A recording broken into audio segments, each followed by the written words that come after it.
There are no victims.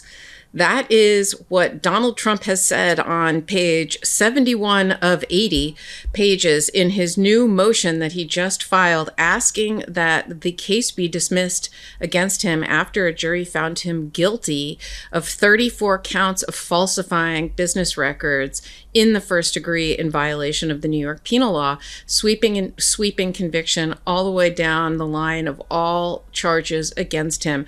And one of the stated reasons, among many other grievances in this 80-page motion, that he trucks out and waves around is that there's no victim in this case. Wow, that was, of all the things he said, that was the thing that shocked me the most, that they could claim that there are no victims from false business entries. Okay, I guess that then every single time that charge has ever been charged, which is a charge that's used all the time, because guess what? Fair dealing and fair gaming is really important in New York, at least, and certainly in our businesses. And so I just found that really, really surprising. But let's just dive in and talk about what is going on here and what this motion is. So this is a motion that was filed by Todd Blanche, his attorney and soon to be deputy attorney general. And it's notice of President Donald J. Trump's motion to dismiss pursuant to CPL section 210.20 sub 1H and 210.40 sub 1. Those are essentially the dismissal in the interest of justice and dismissal because it's the right thing to do catch-alls in New York. And when this was an expected motion, it was due today, we knew it was coming. And this is what they are asking, what the defense is asking Judge Juan Merchan to do after the jury found him guilty. And before he rules on the presidential immunity motion, which is also pending, and before he is sentenced. Now, this motion is largely a kind of every grievance that Donald Trump has ever had against anyone at the Manhattan DA's office or in these prosecutions, but he also lists Jack Smith, etc. But he goes, it almost read like there were these veiled threats against individuals, because normally, lawyers do not cite other lawyers in a motion. It's just not usually done. They'll say the government or the prosecution or the district attorney. You don't name people directly typically. It's because this isn't personal. Right? This isn't Alvin Bragg versus Donald Trump. It's the people of the state of New York versus Donald Trump.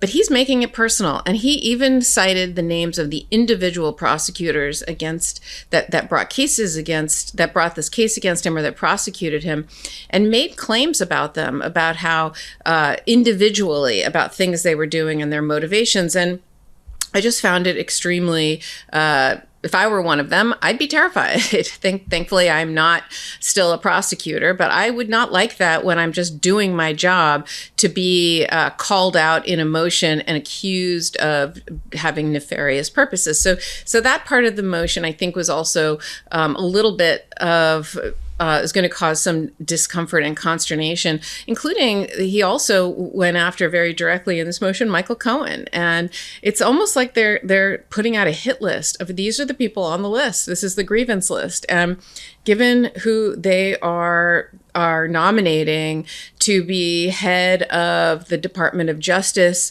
of the FBI, et cetera, those individuals who have said they're going to go after people who they have grievances against, I think people should be at least somewhat concerned, if not just question why were they named in this motion. But let's talk about this motion and what it says, because a lot of it, like I said, is very recycled. It's the recycled arguments that they've said over and over and over again. But there are a few things in here that we all have to be prepared might not go the way one would necessarily expect them to go in normal circumstances, because Donald Trump has been elected president, and that does change everything. There are certain laws now that will potentially restrict the ability to continue with this prosecution. So let's just talk about the things he's asking for.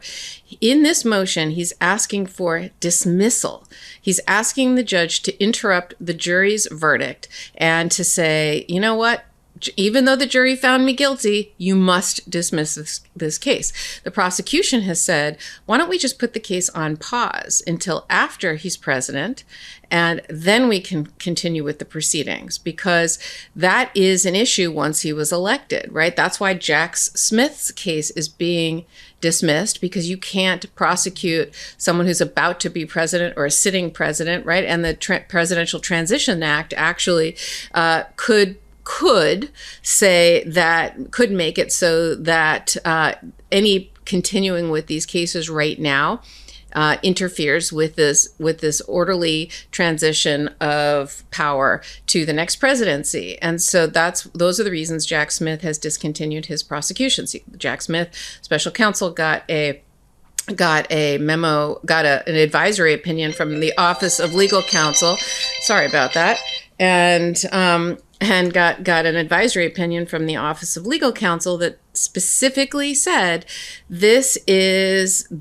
you cannot continue that prosecution. So one open question, and this is one of the things that I want everyone to be aware, is a possibility in the New York case, is I believe that Manhattan DA's office will go to the Office of Legal Counsel and ask them for an advisory opinion about whether or not it also applies to a case that is post-verdict. In other words, if this case was in the posture, if there hadn't been a jury verdict and the case was pending, then the Manhattan DA's office, because of the supremacy clause of the United States Constitution, which essentially says that federal laws are supreme over state laws and control, and state prosecutors are very aware of the supremacy clause, and because it impacts their work. And if it was in the same posture as Jack Smith's case, meaning pending currently and not adjudicated, no verdict, I think the Manhattan DA's office would say, okay, we have to dismiss our case too. We can't even have it hanging over the president's head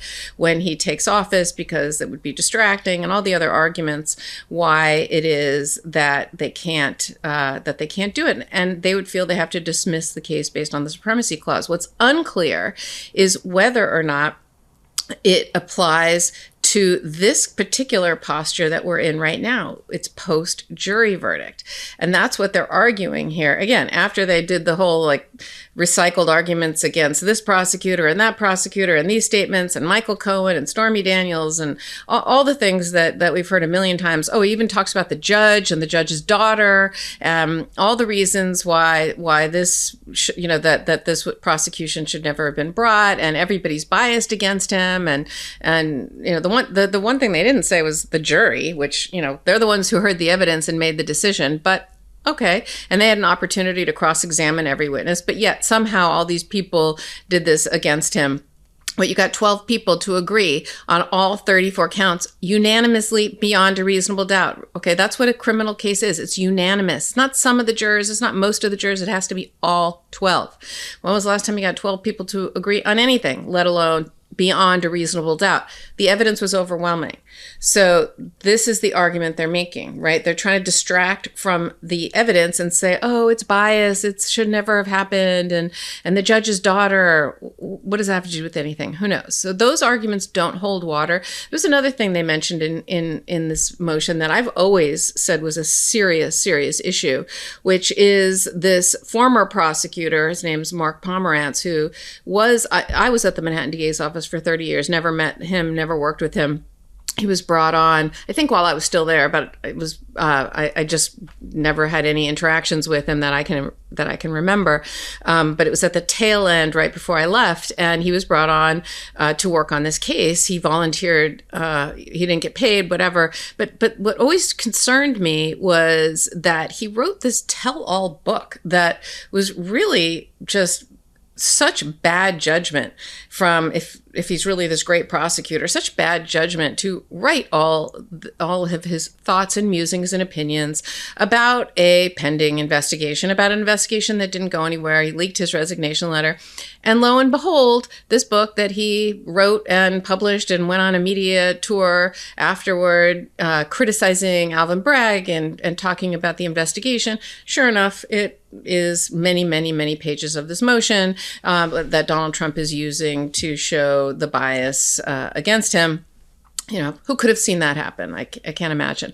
But it's not a great idea on his part. But that being said, back to this motion, but that's in here. It's all of those things. But the arguments that he makes that I have to say are going to be taken very, very seriously and looked at by the judge is this OLC memo from 2024, and there's another one from 1973. But the OLC memo that Jack Smith cited that says you can't prosecute him. And then, of course, the Presidential Transitions Act, which applies to this period of time. It's a statute that basically says it gives the elected president, but not yet sworn in president, an official role, how to transition and how to